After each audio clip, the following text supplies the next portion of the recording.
మొన్నటిదాకా నీళ్ళు లేదు సార్, పేపర్లో మీరు ఉత్తరం రాగానే మొన్న తెలంగాణ దొంగలు ఇడిచినట్టు తెలంగాణ ఇడిచిన కాలువ అని చెప్తుండ్రు. మొన్న ఇడిచిడు ఎందుకు నాకు అర్థం కాదు. 15 రోజుల కింద ఇడిచి అయిపోవు కదా, చాలా పంటలు బతుకుతున్నాయి కదా, లాస్ట్ 2 తల్లులుగా కూడా ఎండిపోయిన పంటలున్నాయి కదా. ఇదేం వ్యవహారం నాకు అర్థం కాదు. నిజంగా హృదయంతో మనసుతోని ఒకనాడు ఉద్యమం చేసేటప్పుడు ఇదే సూర్యాపేట తుంగతుర్తి ఏరియాలలో కాలువలలో తిరుక్కుంటూ నేనే చెప్పిన, ఈ సమైక్య రాష్ట్రం అంటే మన మునిమన్మలు కూడా ఈ కాలువలలో నీళ్ళు రావని, తెలంగాణ వస్తేనే వస్తాయని చెప్పిన నేనే. వచ్చిన తర్వాత మేము ఎంత శ్రద్ధ పడ్డామో, ఎంత కష్టపడ్డామో, ఏ విధంగా కాళేశ్వరం కట్టి ఇంటర్వ్యూన్ చేసి ఎస్ఆర్ఎస్పీని పైకే సరిపెట్టి ఎంత నీళ్ళు తెచ్చినామో అందరూ మీరు చూసారు. మీరు సూర్యాపేట వాసులు మీ కళ్ళారా చూసారు ఎంత అద్భుతంగా నీళ్లు వచ్చినాయో, పంటలు ఎట్లా పండినాయో. చాలా చోట్ల మాకు జాలుగారుతున్నాయి సార్ పొలాలని మాట్లాడిన మాటలు కూడా మీరు కళ్ళతో చూసినారు. ఆ జాలుగారిన పొలాల జాలు మాయం చేసిన దొంగ ఎవడు, ఎలా అసమర్థుడు ఎవడు, దీనికి జవాబు చెప్పేవాడు ఎవడు? ఇవేం లేదు. అన్ని చిల్లర మాటలు, రాజకీయ మాటలు, పనికి మాలిన మాటలు, పాడిందే వాడరా పాస్వాన్ల దాసరిన పొద్దాక ఒకటే గోల. ఇదే కదా, ఇదప్ప ఇంకేమైనా ఉందా ఇప్పుడు? అదే నేను చెప్తున్నా కదా. నేను ఎందుకంటున్నా అంటే ఇది వచ్చిన కరువు కానే కాదు, అసమర్థ కాంగ్రెస్ ప్రభుత్వం తెచ్చిన కరువు. ఇలా ఈ పంటలు ఎండడానికి కారణం మీరు, కరెంటు లో వోల్టేజ్ సప్లై చేయడానికి కారణం మీరు. మీకన్నా జస్ట్ బిఫోర్ 8-8.5 ఏళ్ళు మేము ఇచ్చినాం పవర్, అద్భుతంగా ఇచ్చినాం. మీరు ఇయ్యలేకపోతున్నారంటే మీరు అసమర్థులే కదా, మీరు శాతగాని వాళ్ళే కదా. సింపుల్ కదా, దాంట్లో ఏమి పెద్ద సంస్కృతం ఉందా? అర్థం చేసుకోవడానికి ఏమైనా పెద్ద రాకెట్ సైన్స్ ఉందా? 8 ఏళ్ళు వచ్చిన కరెంటు ఏకదం ఎందుకు మాయమైందండి? ఎట్లా మాయమవుతుంది? నేను మాట్లాడే మాటలు కూడా ప్రజలు వింటున్నారు. ఎవరు సమర్థులు ఎవరు అసమర్థులు తెలుస్తారు కదా. దీనిలో దాచిపెట్టడానికి ఏముంది? ఇలా మాయ మచ్చింద చేయడానికి ఏముంది? కళ్ళ ముందు కనబడుతున్న నగ్న సత్యం కదా. ఇలా బాధ కలిగి దుఃఖం కలిగి నేను మాట మాట్లాడుతూ ఉన్నా. 10 ఏళ్ళు బ్రహ్మాండంగా మేము రైతులను కడుపులో పెట్టుకొని సాగినాం.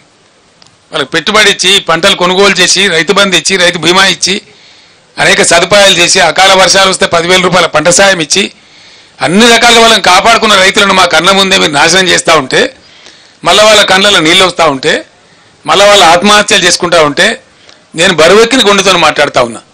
మంచిది కాదు, మీకు కూడా మంచిది కాదు ఇది. ఐఎమ్ సారీ,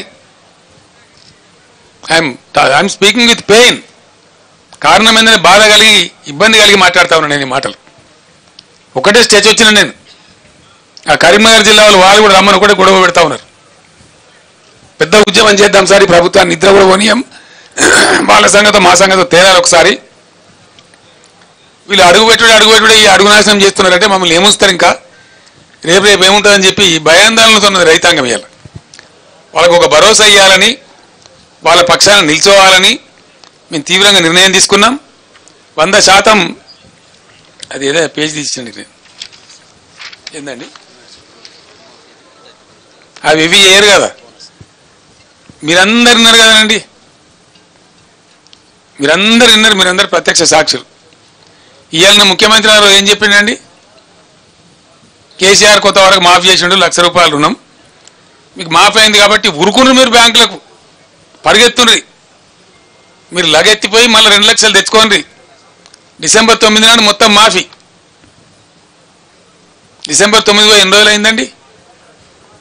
4వ మాసం నడుస్తూ ఉంది ప్రభుత్వం వచ్చి. ఈ డ్రామాలు కాదు కదా. When December 9 has gone, Mr. Chief Minister, where are you sleeping? I am asking you. ఎప్పుడు పోయింది డిసెంబర్ 9? మీ ఇష్టం వచ్చిన సొల్లు పురాణం వాగ్దానాలు చేసి ప్రజలను గోల్మాలు దింపి జస్ట్ 1.8% ఓట్లతో మీరు గట్టెక్కి మీరు ప్రభుత్వానికి వచ్చినారు. మిమ్మల్ని ఎట్లా వదిలిపెడతాం అనుకుంటారు? మేము తరుముతాం, ఇప్పుడు తరిమి కొడతాం, నిద్ర కూడా పోనీయం. ఇలా ఏమవుతున్నది? బ్యాంకు వచ్చి డైరెక్ట్గా చెప్తున్నాడు. అమాయక రైతులు వాళ్ళు తెలియక వాళ్ళు మాట్లాడుతున్నారు. సార్ రేవంత్ రెడ్డి చెప్పింది కదండి డిసెంబర్ 9 మాఫీ చేస్తామంటే, రేవంత్ రెడ్డి బీవంత్ రెడ్డి జాంతానని నువ్వు కట్టాలి బిడ్డ, దాన్ని మాకు సంబంధం లేదు, ఈమన్ ప్రభుత్వాన్ని ఈమన్ డబ్బులు ఈమని చెప్పినారు. మాకు ఈమనండి, మేము వసూలుకు రాము అని నోటీసులు ఇచ్చి వాళ్ళని సతాయిస్తూ ఉన్నారు. ఇప్పుడు ఏమైంది? మీరు రైతు బంధు వేయలేదు, ప్రైవేట్ అప్పులు తెచ్చుకున్నారు, ప్రైవేట్ వడ్డీలకు పోయినారు,